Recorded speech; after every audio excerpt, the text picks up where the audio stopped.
Welcome to this special edition flight video log today, as I want to honor our first responders, healthcare workers, and military by saying thank you for continuing to protect us in these uncertain times. As many know, I am an Army combat veteran that uses flight simulation for not only enjoyment but to also keep my mind sharp while being part of a wonderful flight sim community that continues to grow. To honor all those serving on the front lines, I will share a slideshow of my own pictures during a part of my life where I was also defending the nation.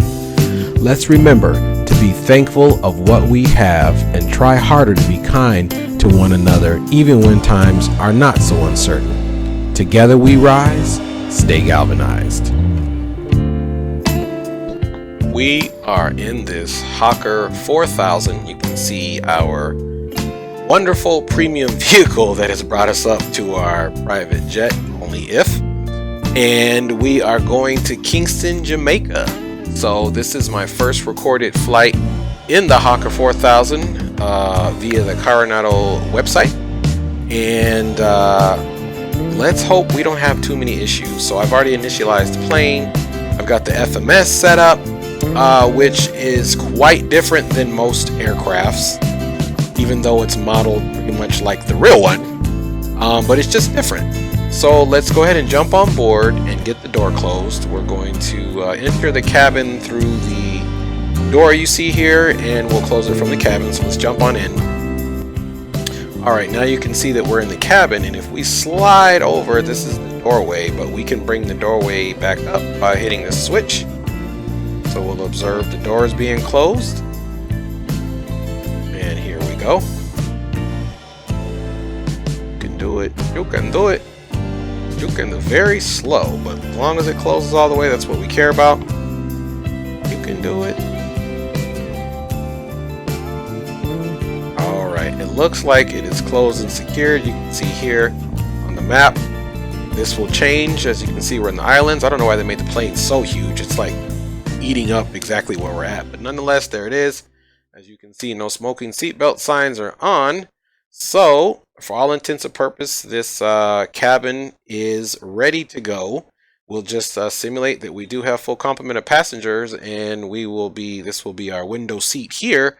And or if we decide to sit on the other side, we'll have a wing view right here, of course. And this is well oriented. So we're sitting up there as one passenger, and if I come back in the wing view, we'll do this passenger here.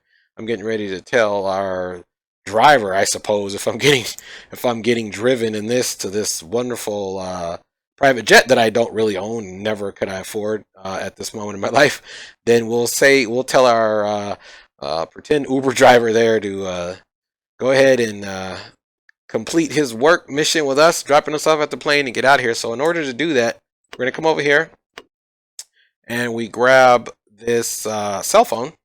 I guess this new day and age, we got a cell phone. Obviously, it's 100% charged all the time. And here's the car.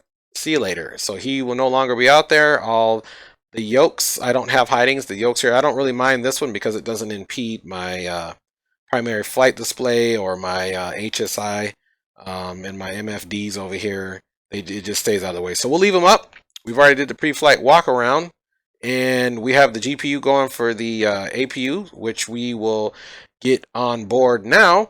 Now, I just realized that this aircraft does have auto throttles. Apparently, you can get to it through somewhere on here. Oh, I see where it's at. It's right here. Okay. Auto throttle disengage. I never knew that. So maybe we'll try this auto throttle throughout the flight, and if I fumble, you guys will fumble right along with me. Now, I have done some flying in this aircraft off of, not in a video, and been able to just manage it with the throttle. So we'll see. It's not a big deal. There's a few planes that I fly, CRJs and some other private jets. They don't have auto throttles. They just have controlled pitch with the flight level change feature, which this one has it too, and it's right here. So, anyway. Unable to find view ID. Sorry about that. I hit the wrong button. That button sometimes works on my joystick, sometimes it doesn't, but I have that same feature mapped to something else. So let's go ahead and turn our APU on now. So all we're going to do here is we're going to come up top and hit the start stop function here. And it's a very subtle noise. I can hear it in my audio, but I can definitely hear the APU coming up. Let's jump over here to the first officer side, of course, and let's check on our system status. I would imagine the APU should show up here on the system status, but let's check the electrics, flight control, hydraulics, fuel. So anyway, it shows the door is closed. It doesn't give me the APU status. It only gives me it right here. And now you can hear it. It's very loud. It's probably louder than the engines. Anyway, the APU noise is definitely on. So now we're going to turn the bleed on and activate the APU generator. We're going to get that off now because it's available. And of course, we need to open our bleed valve here so that the engines can get started up. Now that the airplane is my wife's coming in, distracting me with her beauty. Now our airplane is most certainly ready to get on the ramp and then the taxiway. So let's turn on the beacon and let's start it up. Everything else up top looks good. We'll worry about the rest of this when we finish starting the aircraft. So for now, let's go back to that cell phone now that we have the APU, and we're going to remove the ground power unit. So the ground power unit is no longer there, so we have nothing hindering us. And now in order to start the aircraft, we just need to observe the parking brake is on, which it is right there.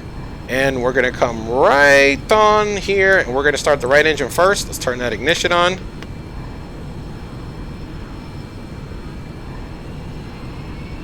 And that engine's coming up.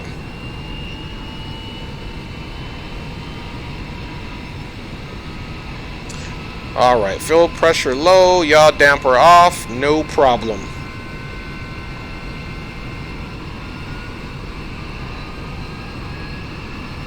Okay, so we have a total of 6,591 pounds of fuel. We are ready to start the left engine. There we go. Now this one is N2 is rising slowly, and there you see the ITT. Inlet turbine temperature. Now as you can see right here on the annunciator, let's just go ahead and get the, we'll get our bleeds on, generator packs on, and the parking brakes on. APU is still running. Yaw damper will come off when we take off, of course. So let's go back up top and extinguish half the other stuff. So now engines are running. We can turn our generators on. We can turn the APU generator off and the bleed. And of course, we can get rid of the APU altogether. Let's close the valve to auto. And now we'll get our bleeds on along with our packs. So as you can tell, the APU is modeled much louder than the actual engines. Let's just go back down and double check. Engines are still up and running. The only thing left here is the parking brake and the yaw damper. And of course, the yaw damper button should be, let's see, again, it's my first time, so here it is right here, yaw damper. So autopilot is, yaw damper usually tends to be right next to the autopilot button in most of the aircraft, which is what I noticed. So there it is right there. So yaw damper is still off, and we're ready to go. And like I said, we're going to do an Ias climb, and this very generic, let's just take a look really quick at this very generic FMS. And I say generic also meaning that this is probably actually in the real aircraft as well, but it's got this more kind of I'd like to say that's a micromanaged type of FMC, where you have to specifically go in there and do exactly how it wants. There's no room for margin or typing with this. You have to kind of do it just how it's set up. So here's the flight plan, and along with this FMS, you use this in order to scroll down here, and you cannot make any changes to this unless you go into the route edit. And if you edit one, it's pretty interesting how they did it. So anyway, I would say it's simple, but at the same time could be complicated. Anyway, so here's our flight plan today. It is all in there, and then this, of course, can be observed on the one of our flight displays, of course, on our multifunction flight display. In the meantime, what I do like about the aircraft, all the autopilot features, if I want to type an altitude change, or supposedly we can, like for example, this one, if I want to do an Ias Climb, we'll say 215 initial, but we won't do that actually because I'm going to have flaps 12, which I'll get up pretty quick. We'll just say 200. Then we come here, and now we put that target speed in. So this is the heading I already put in, and this. So everything right here in magenta, you can change. Once you activate the autopilot stuff on the actual glare shield panel or the MCP, it'll change here. So that's pretty slick. Anyway, that's done. So I'm wasting fuel right now. So let's go ahead and get our flaps to take off. All right, flaps are to take off, and let's look at our trims here. Our elevator trims are right where they should be. Doesn't take much since this is such a light aircraft. Trims and the weight is so light that it's, I mean, you still need to trim it, but it's not so unforgiving, if you will, upon takeoff. And then of course here we can also see our heading buttons and all the other buttons that I'll be activating, such as the autopilot and the yaw damper once we take off. And VNav is not really a good choice for me right now, just because on the waypoints there's no elevations except for the ones that automatically come standard once you put the waypoint on, which are primarily star, SIDS, and approaches will show up with their waypoints. And if you are wondering what is this guy talking about, if you come here over to the flight plan, you see here there's no elevations here, and I tried to put different ones in, but it won't, even though we're flying at flight level 360. These ones are already programmed in, obviously, as soon as I enter the point into the system, and this is part of the approach here. So if we were to go, I've already programmed the approach into Jamaica, and these are the approaches, and these altitudes already plug themselves in. So that's what I mean by it pretty much does what it wants to do, and it's a little touchy, but again, it's still an enjoyable aircraft to fly.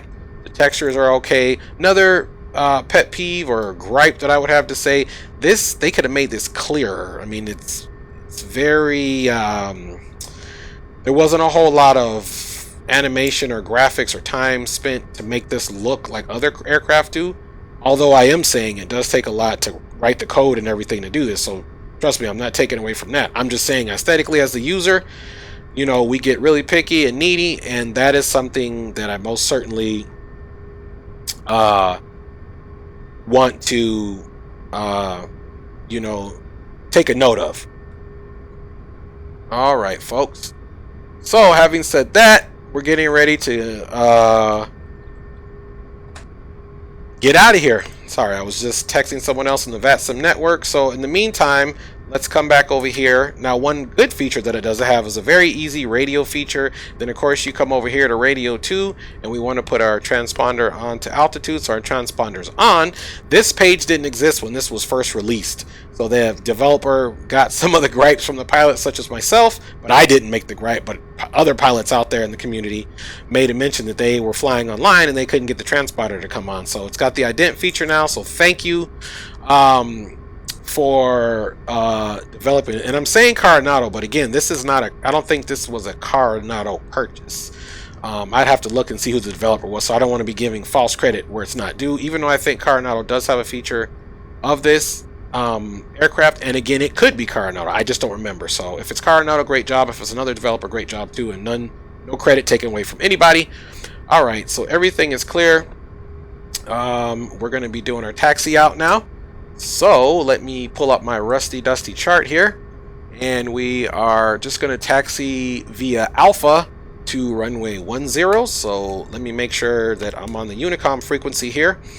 So we'll come back down to the radio stack here, and boom, and I am on the Unicom frequency, so that's good. So we'll go ahead and make our call out.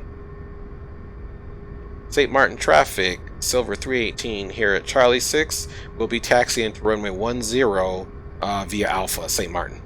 All right, so we got our call outs done. Let's go up top and get our appropriate lights on. So now we can go ahead and most certainly we'll turn our logo light on just to be on the safe side, and our taxi light. And I believe we are ready to go. Our enunciator, other than yaw damper, is good. So let us get out of here and get moving. And everything else, obviously, too, just to double check, tied to the FMS. So flight management system. Everything is following the FMS, which is great. All right, let's go down. Park and brake is released.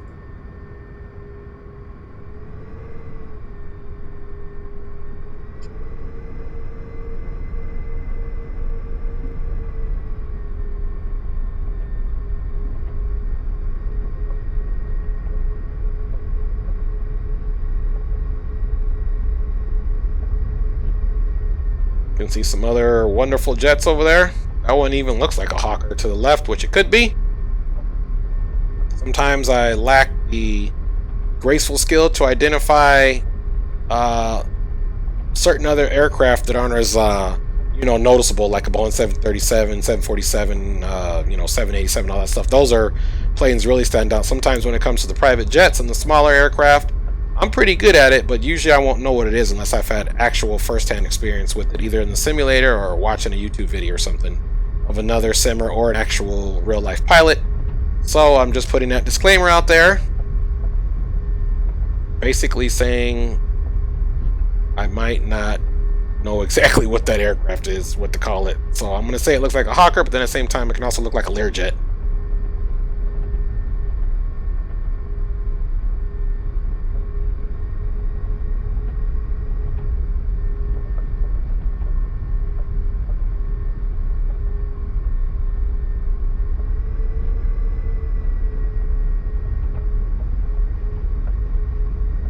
Alright, when I get to the hold short area, I'm just going to bring the departure chart in and we'll look at that really quick, especially because I have a departure loaded in. However, I haven't checked out the language on it yet to see exactly what we need to do.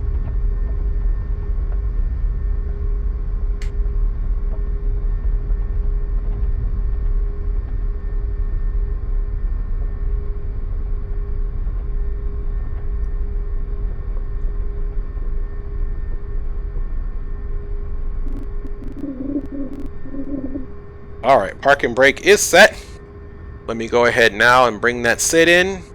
We are leaving on the Mullet 2. Alright, so Mullet 2, runway 10 departure. And we are going to juice. So track 230 to, and this D stands for distance. So 10 nautical miles from the Papa Juliet Mike VOR, right? And then if at or above 4,000, if unable, advise ATC to turn right, track 315, intercept the Bravo 520 airway. So basically, now we want to look at the graphics of this thing, right?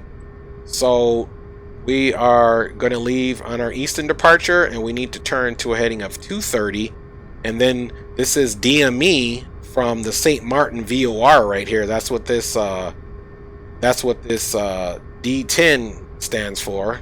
So based off of our distance from this, at 10, we should be turning to intercept our course to a heading of 250, and then it brings us, and I'm sorry, we're going to Juice, so let me find that way out. Juice, where are you? Okay, Juice, I'm sorry, here's Juice. So essentially, instead of doing what I said, 250, we're going to come around 230, just like the writing said, or the text said, which I just had forgot it in an instant. We're going to come out heading of 230 once we get past the runway. Then we're going to, at this DME 10 nautical miles from St. Maarten, we're going to head 315 into our point of Juice, and then we enter the airway Bravo 520. So we'll just observe that on our FMS really quick as we're holding short. No problem, there's no aircraft, so we can take our sweet time. So let's come back over here to our FMS. We always have to hit this MCD menu and MCDU menu, and that's what's different about this too. On other FMSs, there's a flight plan button, a direct to all type. This one you have to always go to this MCDU index. Now we're going to click on the flight plan. So here we go. So this is This is probably the DME stuff right here, even though it shows up very funny right here. But then there's juice right there. You see that?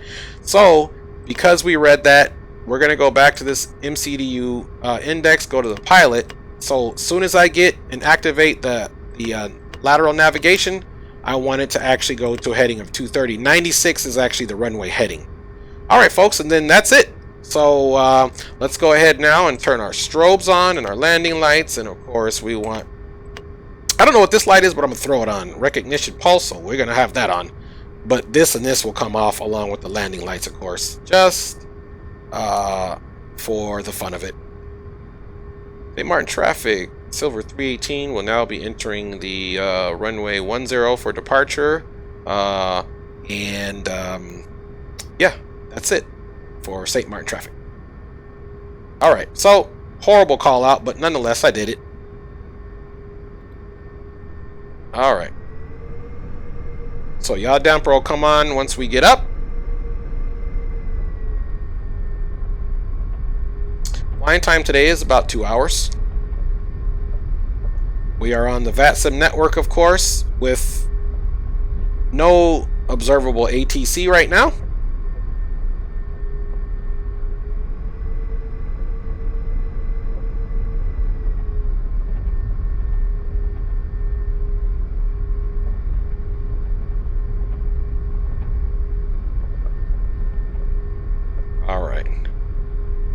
I do love the scenery of this airport, but it is very heavy on the frames. That's why you see a lot of stuttering. But it is what it is, you know? Alright. One other thing that we forgot to check, and which we can check really quick, of course, is you're wondering, what are the V-speeds? Well, that's another thing I do like about this aircraft. If you go to performance, you can see our rotation speed is right at 124, so it does calculate it. And this is, of course, was the drive runway with the flap set at 12, so it's pretty cool. So now we know what our V speeds are: 120 for V1, call out on 124, and safe climb out 131, of course. And again, that's what flaps 12, which we're set to. So I do like that feature about it. All right, let's roll, folks.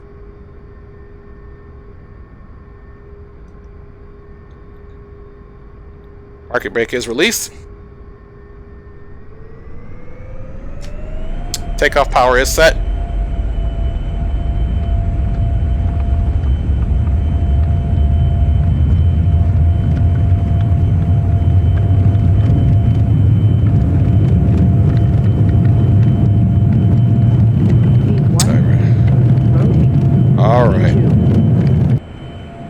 All right.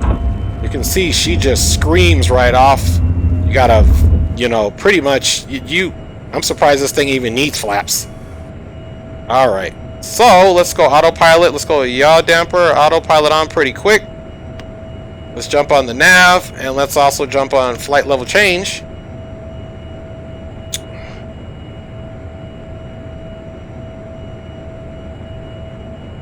Alright, and now that flight level change seems to be activated just fine, we can pretty much... little texture, a little stuttering there. We can pretty much come back in here to the autopilot, and we'll observe the... There we go. So now if we come back up, of course, as you can see, 250 is programmed right in for the flight level change.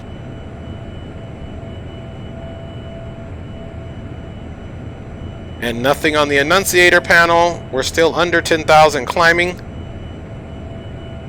So here's where the flight level changed. I see the aircraft speeds past it a little bit. So we'll just make sure that it comes down. Like I said, one thing about this aircraft, it shoots up like a rocket. It is a fast aircraft. Now let's work on some of this lighting in here.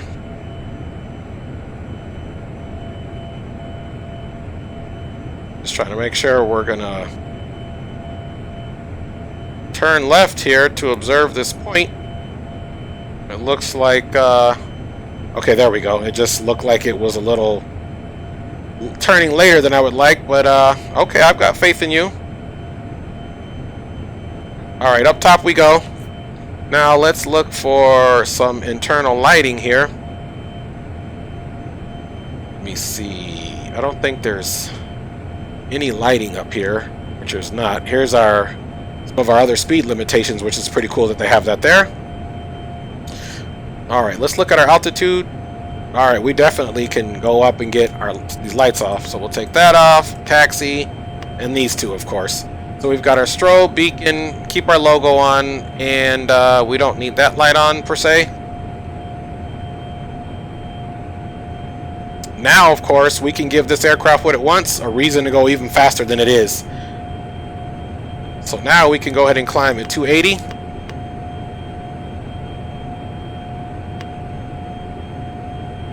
And then I guess along the way, I still don't see where I click it. There's no click spot for the auto. Oh, there we go. It's on this side. I don't know what I just did. Let's go back to flight level change. So maybe that is the click spot that we use right here.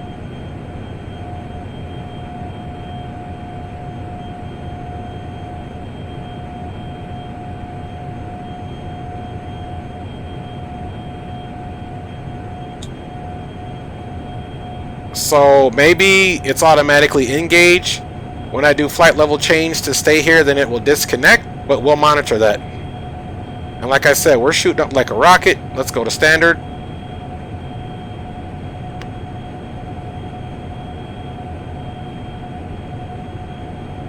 And let's increase the range right here. Now you can see, well, I'm not sure if you can see, because like I said, this should be clearer. It just seems like it when you get further away, it's so fuzzy. But here's our distance, which is pretty cool. And we are direct, so even though it's not the prettiest aesthetically, it's doing the job. Let's go ahead and sync up our... you always want to keep your heading indicator synced up just for whatever reason in case you have to make some type of... I mean, just look how fast this aircraft is already at flight level 250. It's pretty amazing. Good choice in aircraft to get over to Jamaica very quickly. The window sills on this aircraft are kind of high. Let's see if I can sit up a little higher here in the seat so that we can see something. All right. Now if we go back into the cabin, you will notice that what the pretty cool feature is that this airplane, which is huge, will be moving. Like, look at this. This is Puerto Rico right here, and it's basically going to swallow it when it's over it. But you know what? Hey, I feel like I'm doing a lot of complaining, so I'll be quiet now. All right, so we are definitely above the clouds, shooting up in this rocket. Back up front we go, just to monitor the aircraft. Landing lights are off, and we should be preparing ourselves for quite the smooth ride.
Okie dokie, we are about to go ahead and start our descent here.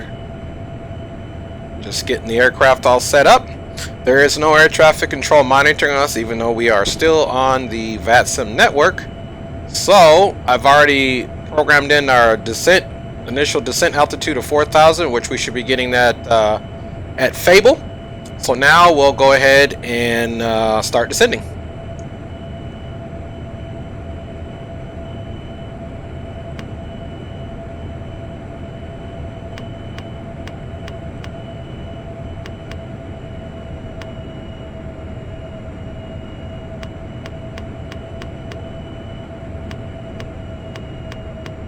Little tricky here just because this one is not set up to be the mouse wheel, so you actually have to left click once it's either here or here for up or down. So there you go. Alright, so we got that squared away. And of course, if we are, and you can see our descent profile, like I said, it's not as intuitive or nice looking as, let's say, the ERJ, even though this cockpit is pretty much set up like the ERJ series.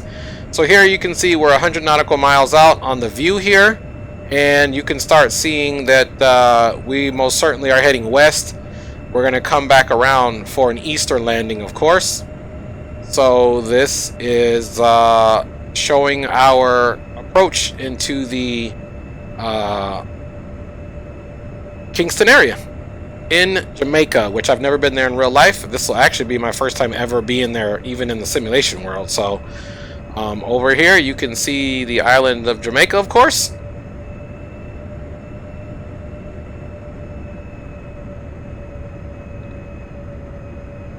And we do have a good descent. Let me go ahead and get the QNH from Jamaica and the weather.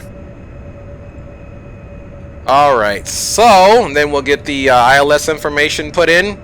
So right now the weather in Kingston, let's just pull that in. Alright. So you can see here, here's the meter. So definitely it's VFR conditions. The winds are out of the east, which is the reason why we're landing on runway 12 at 13 knots. And it's 1014 for the QNH, and the temperature there in Celsius is 28 degrees. And so there's a few clouds at 2,200, but no worries there since the airport elevation is much further under that. It's only like 8 feet elevation or something like that. So nothing to worry about there. So that is our weather report. Now we can go ahead and set up the ILS, that's what we're taking. So let's take a peek at that chart. Alright, here's our ILS that we're coming in on runway 12.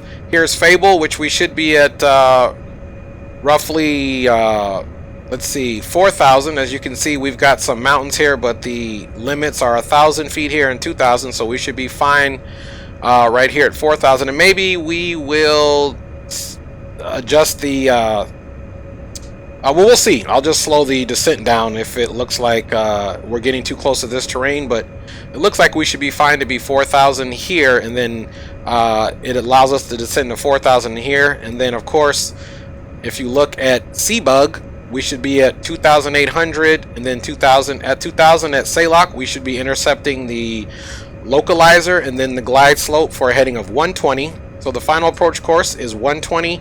And 109.1 or 10 will be the nav input that we need to do. And of course, we always want to go and monitor if we have a missed approach. So if we do have a missed approach, we can see here, we're going to come here, turn to a heading of 170. As you see, right turn to 170. We have to be at 1,000, and we're going to go on out to this Poppy. So that is the missed approach, of course.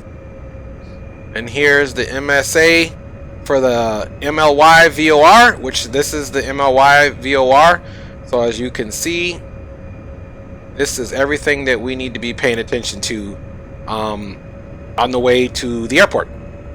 Transition level here is still flight level 180, and the transition altitude is 17,000.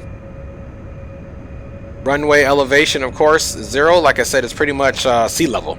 So missed approach, climb to 1,000, then right turn to heading 170, climb to 4,000 to 17 nautical miles from the MKGP ARP, which is this little arc right here. Then direct to Kino, which we already have programmed in. So you essentially come back around in this arc, and then you come right on back over here. So if you look at the ARP, that's what we're coming back around. Boom.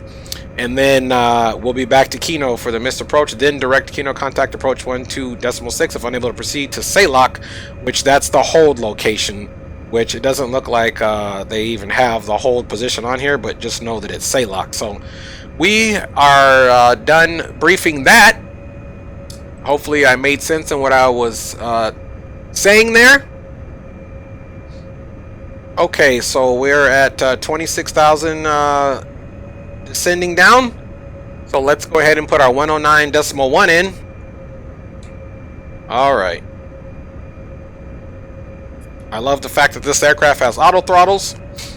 Okay, so now we wanted to put in all of our information. So now we need to put 110 decimal, I'm sorry, it's 109. See, you guys almost let me make a mistake. 109.10. So 109.10, and it should allow us just to put it right in here. Okay, it didn't, so we have to put it down there. So let's put it here. Let's see, and then now we switch it. Okay, we'll do the same thing for the nav2. 109.10, and we'll put it here and then switch it over. There we go there. Now we simply need to figure out where we need to put our approach course in. Let's see if this will do anything. Okay, it doesn't right now, but we know the approach course is going to be a heading of 120. So once we get a little closer, we'll switch the bearing indicators to the nav position and type in our course, of course. Aha. Alright, so that's good so far. Let's take a look here. Alright, so we're going to come in here. And again, right now we're direct Gabus. So here's Gabus. Even like I said, this thing is very weird in how it shares. And we're just now getting to Gabus. And then we're going to be on to Fable. Let's open that up slightly. Let me see, make sure we can see Fable on there. Okay, there's Fable. Alright, it won't look as cluttered, but right now we have it set to 100 nautical mile range, even though it is somewhat cluttered. So if we can just release that, we're doing great. 9 nautical miles, or 8 now, to Gabus. We're at 22,000 feet, and we know what the QNH is, so once we get to flight level 180, we'll make that adjustment.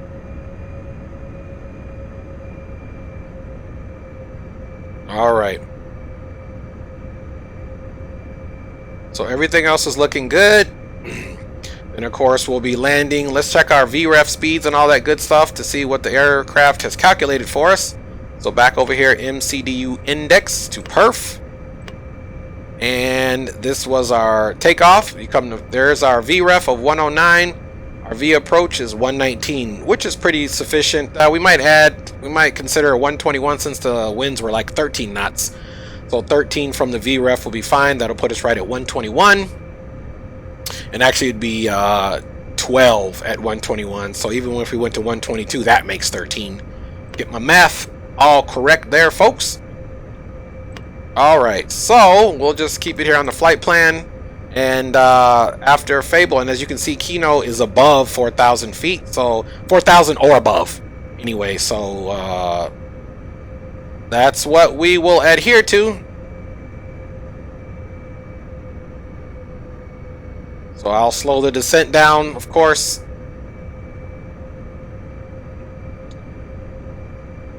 There we go, kind of getting a better visual of the coast of Jamaica.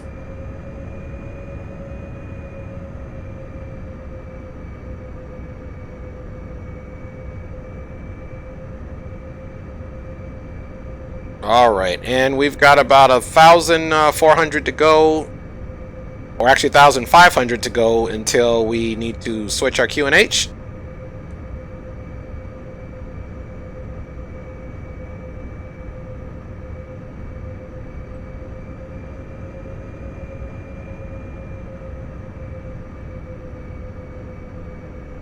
And once we land, the terminal and everything will be off to the left. So we'll find a exit point and go off to the left and find somewhere to disembark all the passengers. Alright, so here we're coming up 18,500. We got about 500 to go in order to switch to QNH. And we'll keep present speed. We get under 10,000, we'll drop it to 250. Alright. When we said QNH was simply one more over. There we go. We have our QNH now set up. Once we get at 10,000, we'll start bringing the speed back. Actually, at around 12,000, I'll go ahead and change the speed over for the actual 250 mark to adhere to the speed limit under 10,000. All right.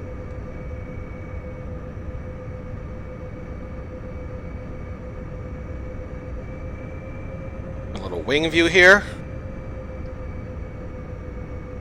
And of course, you can see the plane is so big it already looks like we're over Kingston, but as you guys know, we're not nearly that, you know, like I said, this is where they potentially could have made this a little smaller, but they feel very proud about this aircraft, therefore they made it nice and big, which is no problem for us. Alright. Not much to look at except the beautiful waters and some light fluffy clouds out there. This aircraft is cool too because you can come here and control the lighting. Let me see here. I've never actually messed with this function. Let's see what we can do here. Make it darker. Let's make it darker for landing. You can see that's off now. Cabin is nice and dark for landing. I guess we should have had that for our cruise. I wonder if these work. Oh, that's cool. I didn't know if those actually worked, and they do. Just wanted to see if those little lights popped on, and it doesn't look like they do. But that's okay. I like the fact that these move. Very nice feature. Alright, enough of that. Back up front we go to pay attention to what's the most important. And folks, let's just go ahead and get the aircraft to slow down to 250. So let's go to autopilot and put in our 250. And it's been accepted. You can hear the engines immediately start going down to an idle. And she's slowing right down to the speed. So this is pretty awesome. The fact that this aircraft's auto throttles are pretty user-friendly. Especially with the feature of us inputting that simply into the autopilot feature on the FMS. That's very handy. I like that.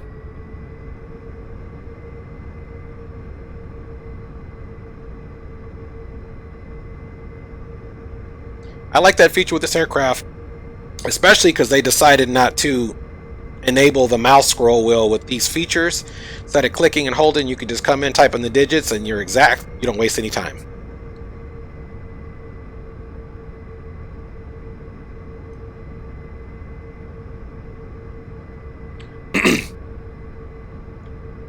Alright. Let's see what we got here. Nothing on the TCAS, of course. Now you can kind of see the... and actually, we're on a very good descent profile because it's actually going to match in right where we should be at 4,000 for Kino, so we're doing pretty good. We're getting ready to go landing lights on here in about another 1,600 feet. We're already at our 250 mark. I won't be making any call-outs because I literally already know there's no pilots there. I just checked the VATSIM network, so it's a little bit of cheating, but you would also be able to tell that too in other apps like ForeFlight. You'll be able to see if there's aircraft down there, if they filed IFR, what their departure times are, and all that good stuff. Very beautiful island here, of course. Now, if we look off to the left, we should be able to catch the airport. Let me see. We should pretty much be... So there's the airport. Seabug last waypoint right there. So it should be pretty much off at our 10 o'clock. Let's go see.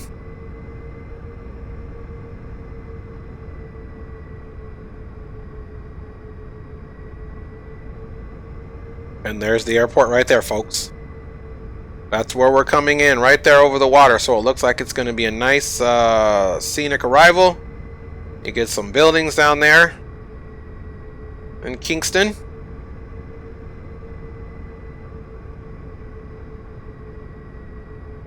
So we have reached the 10,000 mark. Let's go landing lights on. And we'll do all this crazy stuff up there as well. Alright, let's refresh ourselves again. Or when I say refresh ourselves, it's really me. Now, what I'm going to do really quick, you guys notice that I pretty much, this is going to be a nasty turn. So let's go ahead and let's figure out, we'll use our quick feature. Alright, so if we turn to a heading of, let's say, what is that, 295, let's see what that gets us. So let's go back down to our autopilot feature. Now we are going to get a heading of, we said 295. We're going to plug that in, and then now we're just simply going to ask the aircraft to follow heading mode.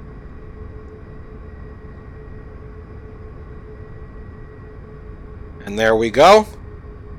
We'll see if that gives us a nice little downwind turn, and then we're also going to bring the speed back now to about 210.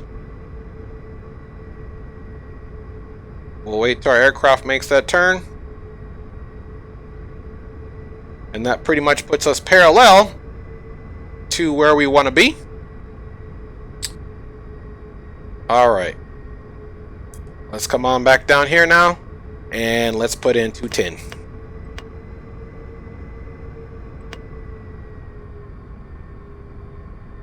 Alright. Now we're going to slow down even more. We'll bring that to a range of 10 nautical miles. So we're really close, folks. Then once I come up a little bit and make our turn, we'll get the FMS back on direct Fable. I've never done the direct feature in here, so let me... let's see here. We've got some terrain here. Let's go ahead and nose up slightly here.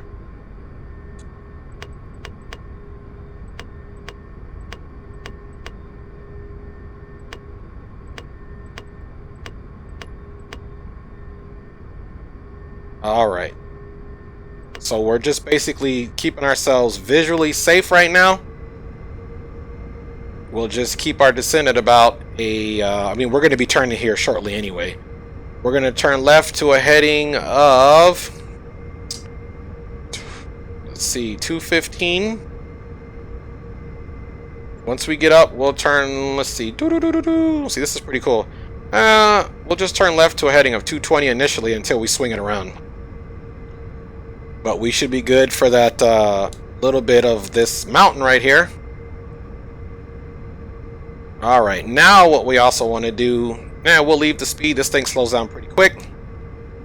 Alright, so we said basically... Now we're going to turn to a heading... Yep, 220. I'm going to wait till it's about right there. And we still may do 210 on the heading. Alright, so let's do 215. Let's see what that does for us. Headings 215. Speed, we're going to do 190. The aircraft should be turning even though we're down here looking. And let's check our terrain here. Yep, we're right over that shelf, so that was a good call. Now let's go ahead and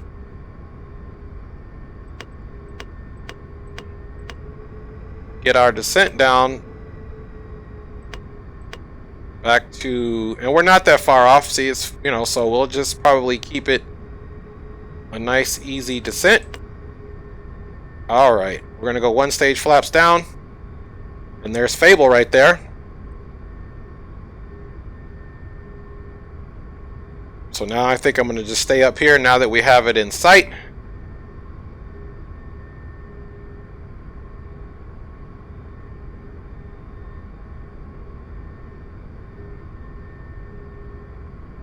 All right.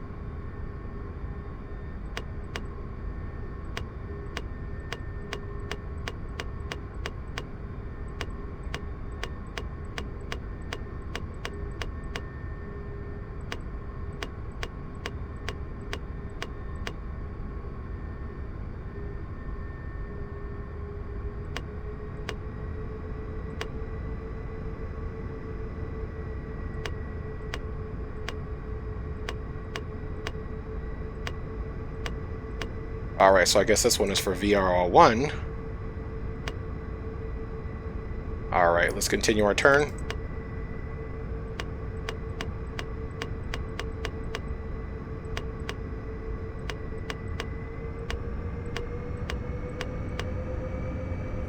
First stage of flaps are coming down.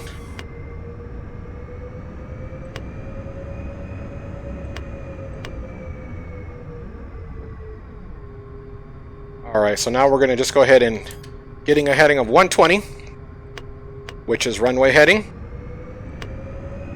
Unable to find view ID 3. Oh, tap the button. Apologize for that, folks. All right, now let's come in here. And I know how to do this now, I remember. So what we need to do is go to flight plan. Boom. And direct Fable. Now we can hit the nav button. See, now we're direct Fable. So we managed to make that miracle happen. And again, Kino's at 4,000. So now we can go ahead and let's see here. Where is our approach button?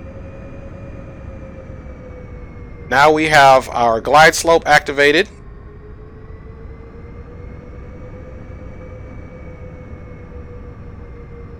All right, landing lights are on. Kino at 4,000. Let's go back here. So that's above 4,000.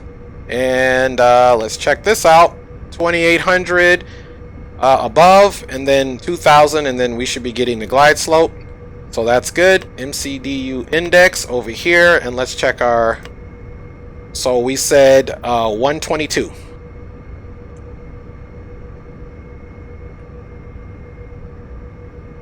All right. So let's go ahead and make concessions for 170 now. Super busy here. I'm just so glad this is in there. Makes it super easy for me.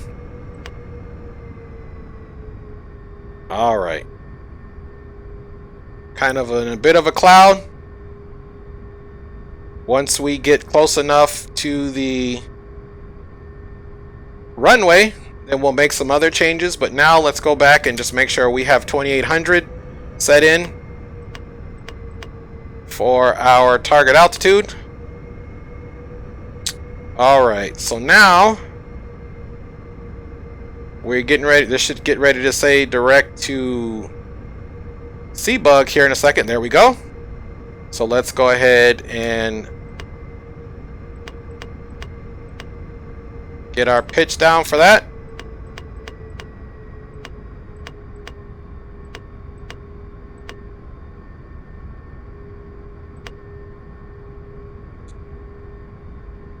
All right. And we also want to gradually, let's see here, we'll bring speed now 150.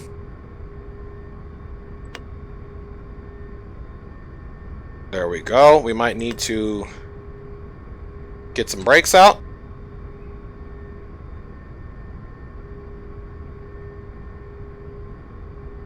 There we go. That's all the way back.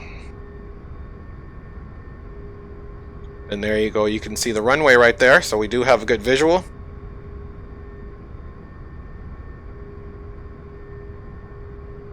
And we are at altitude. So that's good. We are going to go another stage of flaps.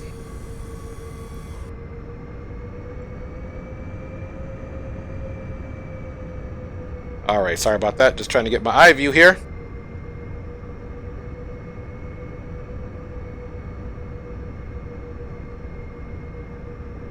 Alright. Got a little warning there.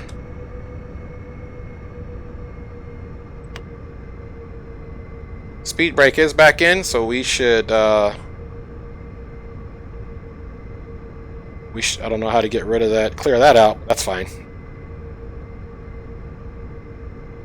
I'm just waiting to see if the glide slope is going to come alive at any point, but we know next elevation is at 2,000. So now we'll do it this way.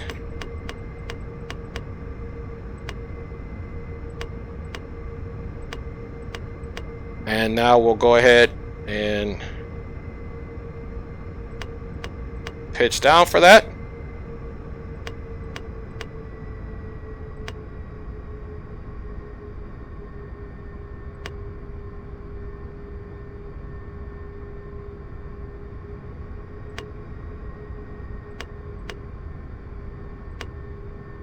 There we go.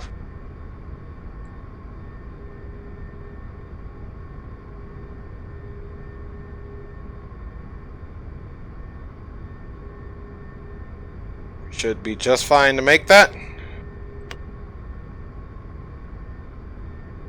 Alright. Gear is coming down. There's the handle. Just waiting for 3 greens. All down. Flaps are there.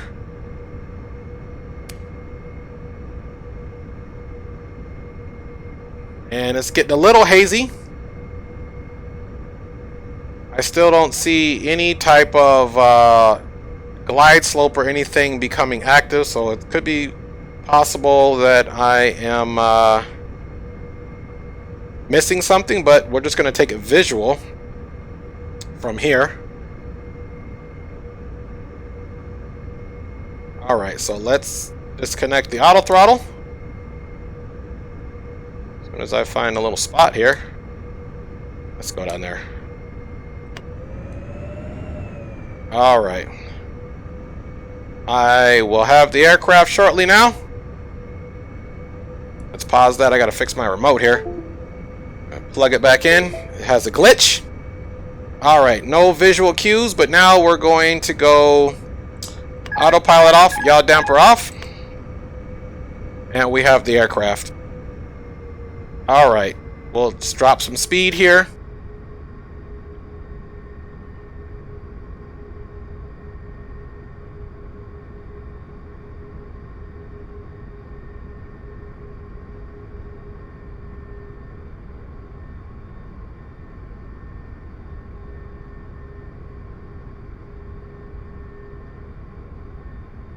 Alright, we're at about 1,800 feet, which is good.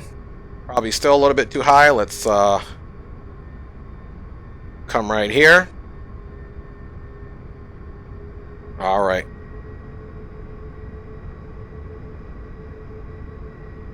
The winds are 13, but we'll see how it is landing full flaps. Let me just trim the aircraft down.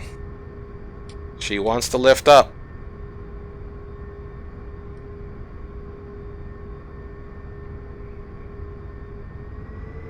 Don't forget, we said about the appropriate approach speed is about 123 or so. You got to be careful with these throttles on this thing, because this thing likes to get up and boogie. Winds aren't too bad right now. Let me fix my view here. Alright, we'll keep it right there.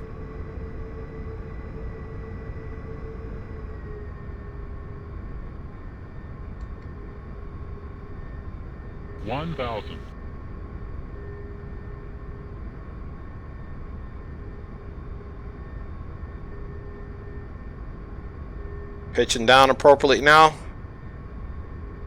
Everything's looking pretty decent on the approach. A little faster than I want to go, but that's okay. 500.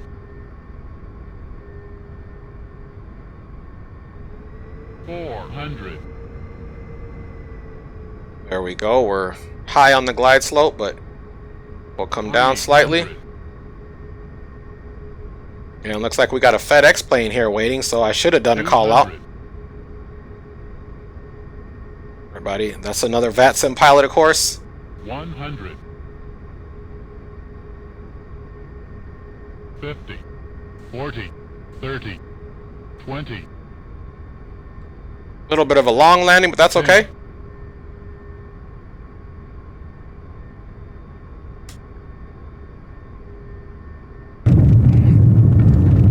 All right. Speed brakes are out.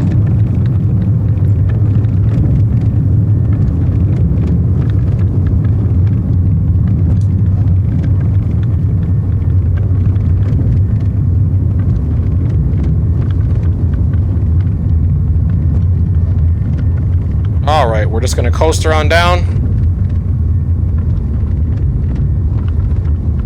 We really floated that landing. Honestly, I could have probably landed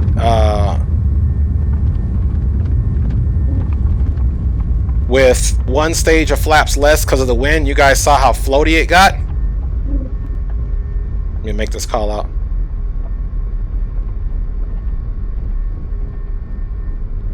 Kingston traffic. Silver 318 is clearing runway. Let's see what's going on here.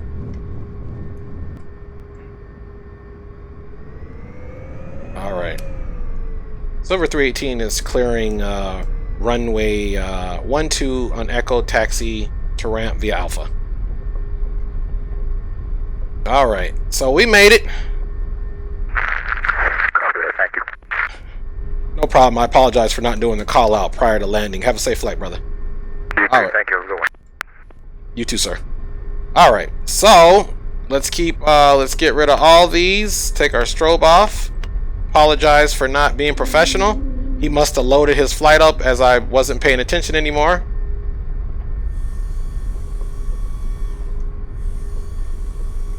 All right. I'm just getting the flaps all the way up. Okay, those are up. And there's the FedEx guy. That's one thing I do like about VATSIM. Just when you think you're not going to have any company, you turn around and you have company. Alright, so we're just going to pull in right here.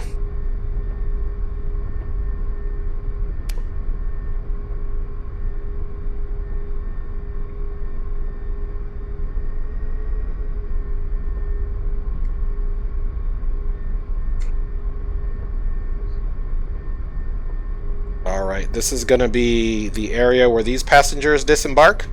Since it is not a commercial size aircraft, but a smaller chartered private jet under the Silver airline, which is totally fictional, but that's what I did anyway.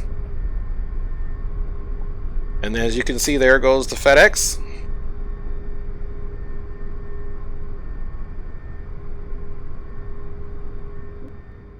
All right, folks.